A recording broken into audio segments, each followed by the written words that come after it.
batuk sama bersin itu mah udah ada aturannya. Batuk ada aturannya? Lah ada, lu tahu nggak kalau batuk sama bersin yang lu buka kayak gitu, itu virus sama bakterinya bisa nyebar, bisa nularin orang lain.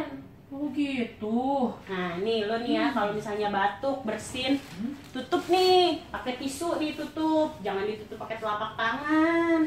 Kalau ditutup pakai telapak tangan, nanti tangan lo abis kena virus batuknya, lo pegang barang lain, barangnya dipegang orang lain ketularan. Kalau gue di jalan buat tisu gimana? Ya elah, kalau di jalan nggak ada tisu, gampang. Lo pakai aja lengan bagian atas buat nutupin mulut sama hidung lo. Nih kayak gini nih, gitu. Kayak gitu deh.